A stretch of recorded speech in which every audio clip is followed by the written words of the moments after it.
రిరిరి నిజమరి అమమా అమమా రిరిరి సరిరిస స్వరాలాపని సరాగాలుగా శృతి లయలలు జగాలు గదా సుధానాదమి యదే మీటగా రసానందమి అలై పొంగగా ప్రాణాలు పులకించగా మౌనాలు రవళించగా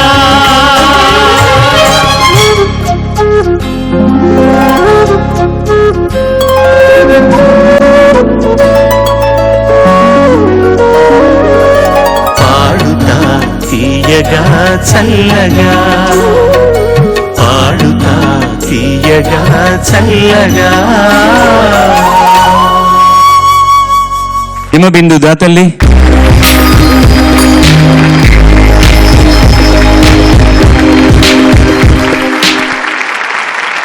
హిమబిందు ఎంపిక చేసుకున్న పాట రచన సిరివెన్నెల సీతారామ శాస్త్రి గారు, సంగీతం ఇళయరాజా గారు, గానం వాణి జయరాం గారితో కలిసి బాలసుబ్రహ్మణ్యం. స్వర్ణ కమలం సినిమా నుంచి అందెల రవమిది.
शिवाय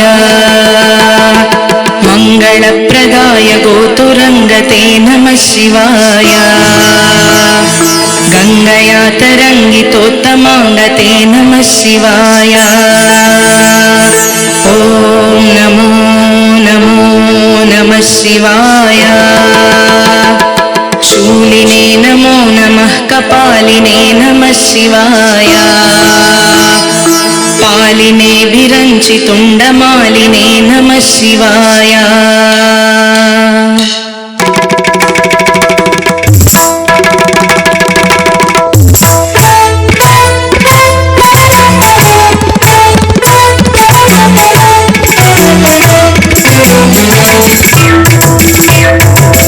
अंदెల రవమిది పదములదా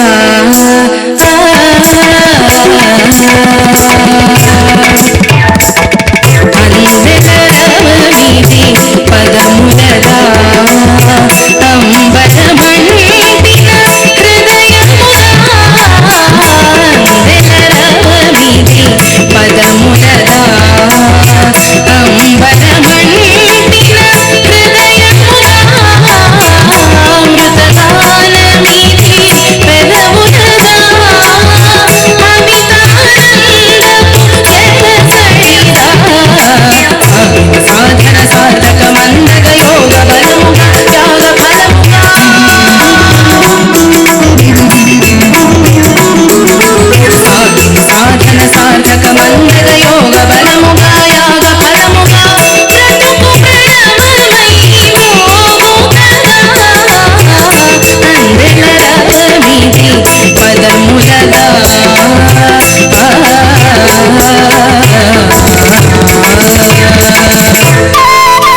మకారమై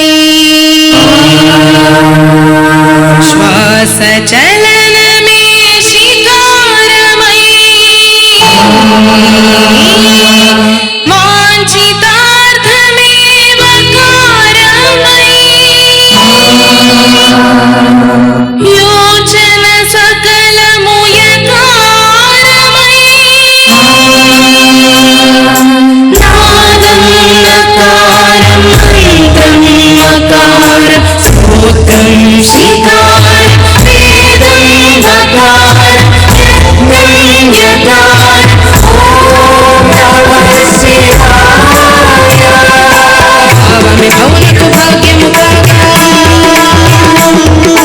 నరకమే నిరతము భావ్యము కాగా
పాటని పాట ముందు మేటని ఆట ఉంది అన్న రాసిన పెన్నేనా ఇంత ఇంత అద్భుతమైనటువంటి సంస్కృత పద సమాస భూయిష్టంగా ఇష్టంగా ఇంత కష్టమైన పాటలు రాశాడు అనిపిస్తుంది. సినిమా రచయిత గంగాజలం లాంటివాడు. ఏ పాత్రలో వస్తే ఆ పాత్ర ఆకారంలాగా రూపొందుకున్నటువంటి అవకాశము అదృష్టము సినిమా రచయితలది. మా నాన్న పేరు సుద్దాల హనుమంతు. ఆయన ప్రజాకవి, పాటలు రాసేవాడు సార్.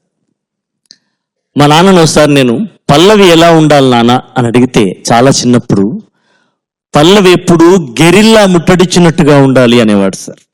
మొదటి వాక్యంతో శ్రోతని ప్రేక్షకుణ్ణి తన్మయం చేసేటువంటి తత్తరబిత్తరపరిచేటువంటి ఆ మొదటి వాక్యంలో ఉండాలనేవాడు మా నాన్న.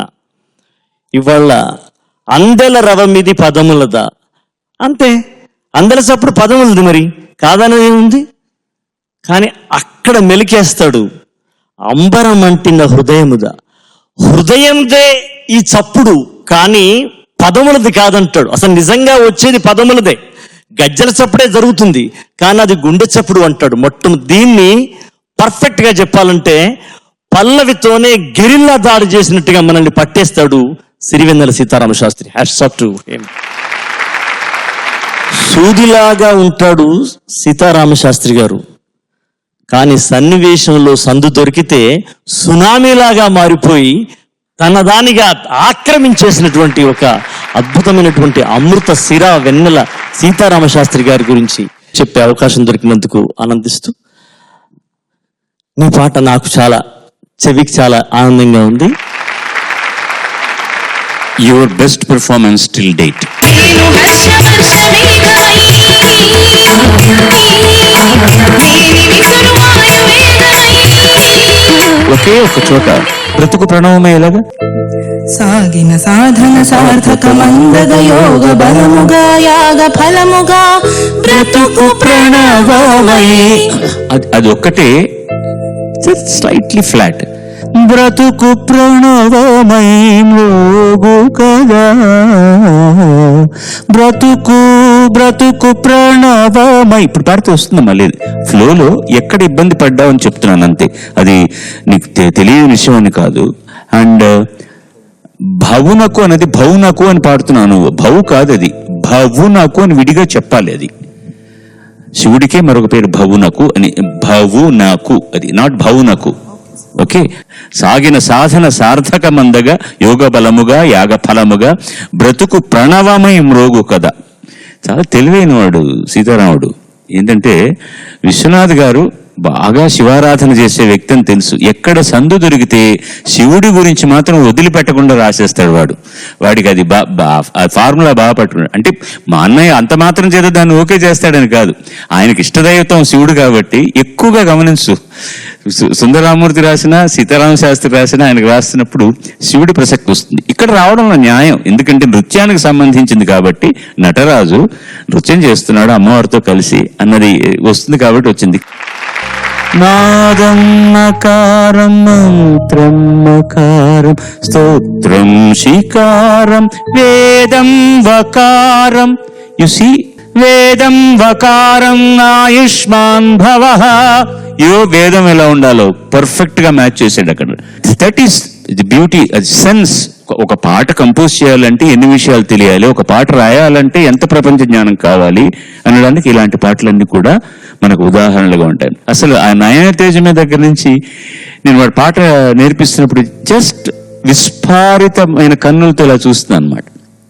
ఏంట్రా రాజు, ఏంట్రా అసలు కంపోజిషన్ ఎలా వస్తుందిరా నీకు ఐడియా